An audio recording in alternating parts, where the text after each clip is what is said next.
Good day mga boss, 10 araw nga po bago mag-umpisa ang PBA Governors Cup. Ito na nga po, nakahanap na po ng import itong Pure Blend Titan. Ito po yung pinakahuli na nag-anunsyo sa paparating na Governors Cup bilang import. At alam nyo ba, dahil nga sa nalalapit na, hindi pa pala ito nakaharating pero nakapili na po sila. So kumbaga, ang Pure Blend Titan ngayon pa lang po maghahanda, 1 linggo, pero yung mga ibang kupunan nga ngayon sa PBA ay nag-tune up game na po. Kilalanin muna natin yung import nitong Pure Blend Titan. Marami ang nagsasabi na monster import ito. Ito nga po si Terrell Brown. Hindi po ito yung dating import ng Magnolia. Parehas lang po sila ng pangalan pero magkaiba po sila ng katauhan. 33 years old na po ito. Amerikano, pero ang height neto ay 6'6". Power forward po ang kanyang posisyon na pinaglalaroan. Karamihan sa kanyang karera naglaro po ito doon sa Europa. Nagpalipat-lipat po ito sa Cambodia, sa Uruguay at sa iba't ibang kupunan, iba't ibang liga doon sa Europa. So kumbaga yung kanyang mga arsenal na hindi niya na kita doon sa NCAA days niya ay dito na-improve niya talaga.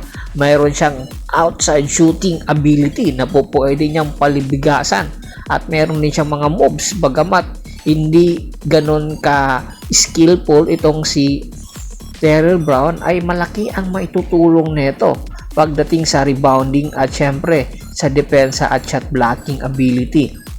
Kaya naman matagal po na pumili ang Pure Blend Titan kasi nga tinitingnan nila kung sino-sino ang pwedeng makatulong po sa kanila sa kampanya ito. Sa paparating na Governors Cup, ang tanong po, seryoso ba itong Pure Blend Titan sa paparating na Governors Cup na makuha or makamit ang susunod na round, which is ang semifinals? Kasi nga marami ang nagtatanong. Una po silang na-eliminate. Dapat sa pagkaka-eliminate pa lang sa kanila ay naghanap na agad sila ng makikita nilang import. Pero hanggang ngayon po, 10 araw na lang ay wala pa po dumadating na import. Kaya ito yung mga katanungan na po pwedeng tanging ang Pure Blend Titan lang po ang makakasagot. Marami tuloy ang nagsasabi, nagpapakilala na po sila na sila talaga yung farm team na po pwedeng mapuntahan na po uli ng SMC team, particularly ng Barangay Ginebra, ng San Miguel at ng Magnolia Pambansang Manok Timplados.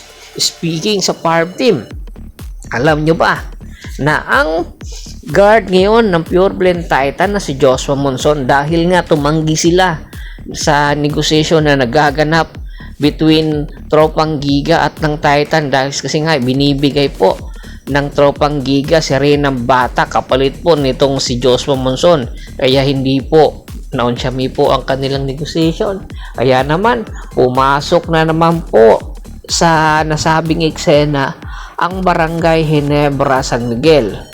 Ang Barangay Ginebra San Miguel, alam naman po natin na masugid na manliligaw netong Pure Blend Titan or dating Northport Batang Pier sa kanilang mga superstar. Tandaan po ninyo, napakadaming player po ang nakuha ng Ginebra San Miguel sa Pure Blend Titan na dating Northport Batang Pier na nagamit talaga ng Barangay Ginebra San Miguel. Kaya naman nag-improve ang kanilang kakayahan. At isa nga dito sa mga kukunin na naman ng Barangay Ginebra San Miguel ay itong si Joshua Monson.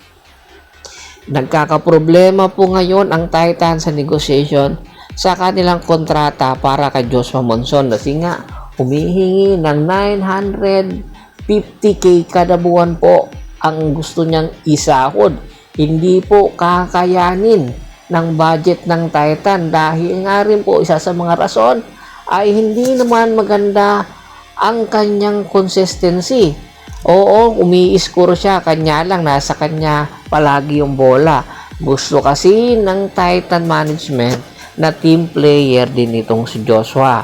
Dahilan para i-turn down nila o i-turn down ang negotiation na nagaganap na humihingi nga ng 950k. Sa halip ay maghahanap sila ng mga kupunan na ititrade nga itong si Joshua Monson yung kailangan. Isa na nga doon ang tropang Giga.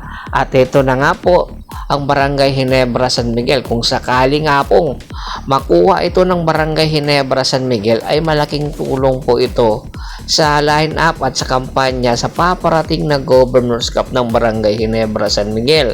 Makakatulong po ito dahil alam naman po natin na itong si Justin Brownlee pagod na at hangad daw at ayon sa report ang Barangay Ginebra San Miguel pakakawalan itong si Stephen Holt papunta sa Pure Blend Titan para nga po maging kapalit nitong si Joshua Monson.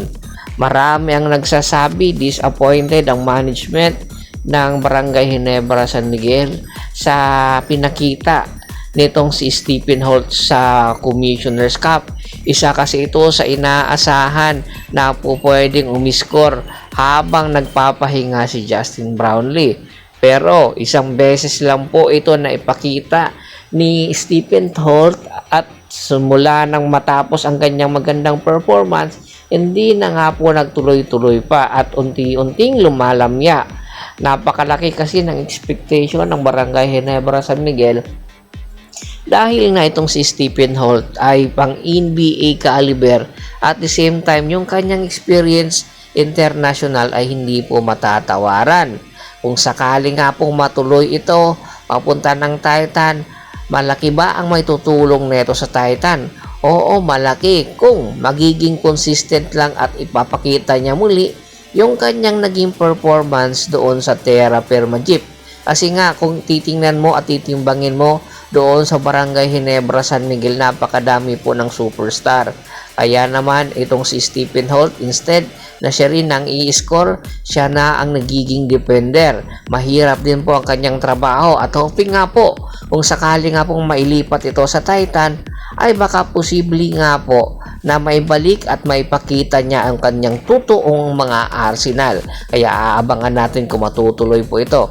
Bago po natin tapusin ang ating kwentuhan, shoutout muna tayo sa mga solid na followers na lagi pong sumusuporta sa atin kay sa kinudukusin ng Hagonoy Bulacan, Anthony Lucky Alon at sa Lucky Alon family, Yornel Belches, Yonel Alicante, at si Mr. Ricky Lanza ng Ricky Rider TV ng Tansa Cavite. Pakibisita na rin po ng Facebook fanpage ko na Paul Goso, Hapres PH3 at Bostor para po sa mga karagdagan sports balita.